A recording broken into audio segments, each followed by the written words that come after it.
What's up guys, and welcome back to another episode of the Realistic Summer Career Mode. This is episode number 67. We started today's some stuff on the back of our 1-0 victory at Mestalla over Valencia. 3 wins in the Champions League group stage, but in the Serie A right now, the loss we had to Empoli now sees us 3 points behind Jose Mourinho's Roma, 2 behind Juve, who we've already lost to as well. Of course, that's significant because in the Serie A, if points are tied come the end of the season, then the position of the teams is determined on head-to-head. Before goal difference, that's already a big blow knowing we've lost to Juve 3-1 at home this season. So yeah, first game of today's episode, Jose's Roma away from home. They were one of the favourites to win the title last season. They finished runners-up to Juventus as we finished in 3rd place. So I've been talking about it, you know, we're not the best team in Italy. Despite all the money we spent, despite rebuilding this side, we're not the best team in Italy. It's Juve, and then I'd probably say these guys, Roma, and I'd say we're 3rd, especially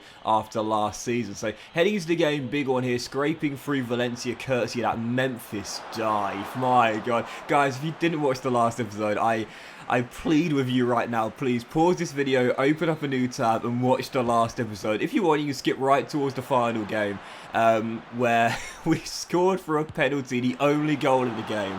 It was terrible. Memphis's dive. If VAR was in FIFA, that would have been overturned. It was awful. But anyway, on the back of the win there, travelling back to Italy for this one here, but once again staying away at the Stadio Olimpico against Roma. Starting the game off, really action-packed start. Both goalkeepers forced into early saves, but 25 minutes in, yes, get in. This guy is on fire to start the season off. Federico, Chiesa. And, you know, when we took over last season, I said my main man up top is Moise Kean. But this season, it's all about Federico. Fab Federico, another goal for number 11, 26 minutes and open to scoring 10 goals in 8 games. Man is on absolute flames right now. And at the moment, well, don't want to jinx things, but on course to be top scorer in the Serie A. And with this goal to game ratio, as he makes it 2-0 32 minutes in for his 11th goal of the season, well, if he keeps this pace up, he will do it. He will hit 40 goals for a season. I know whenever I say that,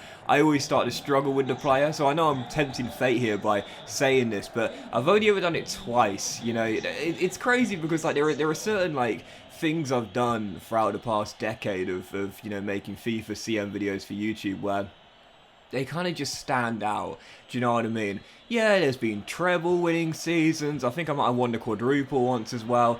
But, you know, there's been treble winning seasons and trophies of that magnitude and setting new records. But those aren't the moments I remember. You know, not winning a treble or, you know, setting a new defensive record in the Premier League or anything like that. The moments I tend to remember are more of the classic games or individual moments for a player.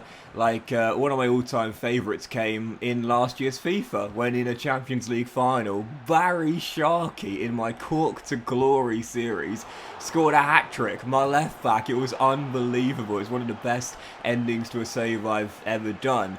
You know, I think about like classic games I've had which were just absolutely ridiculous. Like when we won the title on the final day, scoring 2 goals in stoppage time. It was kind of like a Manchester City throwback, you know. We only needed the one. The other one was sort of like a dagger. But even so, you know, in my Millwall career mode. And then when I think about players, you know, like one of the things that always stands out for me, like moments in my saves, was when Ivan Toney hit 40 goals. 40 goals in a season. Absolutely ludicrous. I never thought I'd do something like that. It was mental when we did, but 40 goals in a single Premier League season. I almost did it again with him in the Serie A, getting 39 with Roma in the exact same save a couple years after we left Sheffield United, a couple years ago now.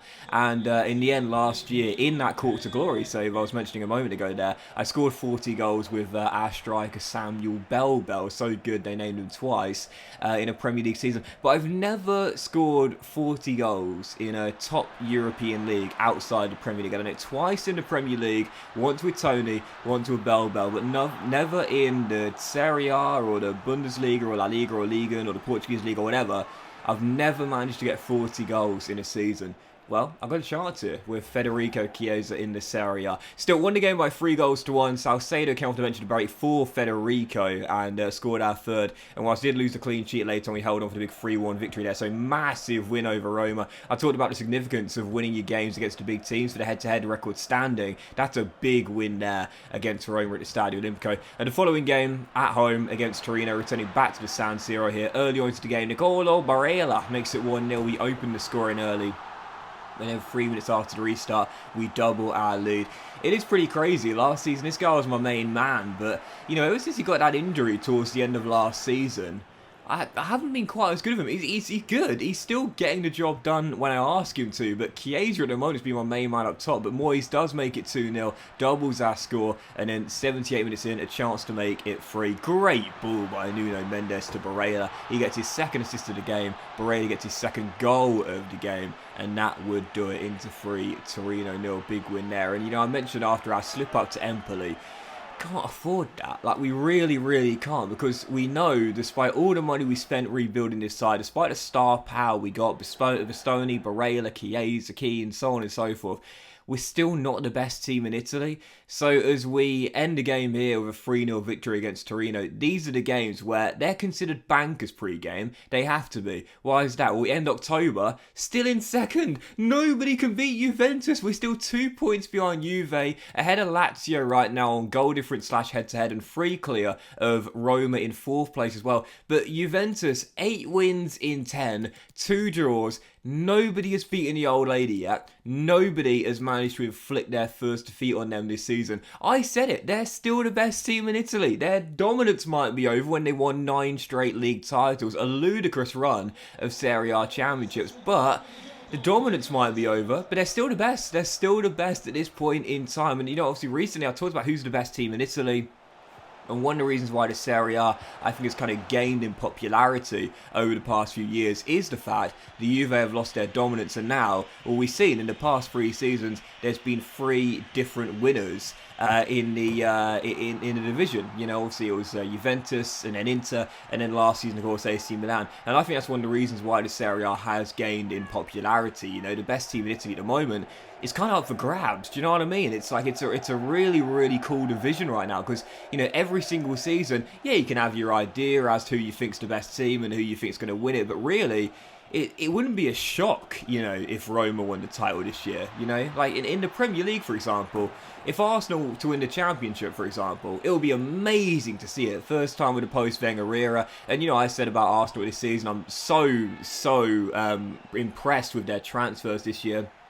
I think Arteta's done a tremendous job turning things around at the Emirates Stadium after last year when they lost 3 games in a row to start the season off. I think many people thought it was going to be the first manager to be sacked. What a turnaround. Only missed out on the on the top 4 last year on the final day. And after a great start to the season this year, well, they've emerged as potential title contenders. Having said that, at the start of the season, it would still be considered a surprise if they were to win the title. Not beyond the realms of possibility, but not one of the top 2 in Manchester City and Liverpool. But in the Serie A, it's brilliant, because at the moment it's like, you know, 3 different winners in the past 3 years. Juve, Inter, and then AC Milan last year. But it could still be Roma, you know, it could still be Napoli, it could still be Juve, Inter, AC. It could still be, you know, any really of like the top 6 to 8 teams in the Serie A. It's one of the reasons why the league has gained a lot, I think, in popularity over the past couple of years. And I talked about it at length a couple of episodes ago, but I really do feel that's when leagues are more interesting. That's when leagues are more exciting. Look, I love watching dynasties rise and then inevitably at some point fall. What goes up must come down. It always seems to happen. But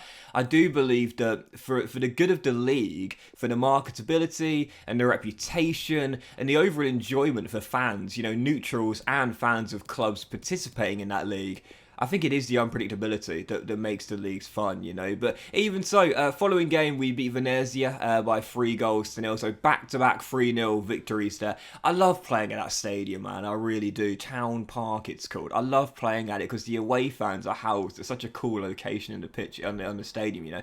But also as well, for the final game of today's episode, this was so cool, man. I mentioned this before, but I think EA needs to do more of that. I really do. Pre-game here against Valencia, match day 4, Champions League group stage. Win this game, qualifications in the bag with 2 games to go.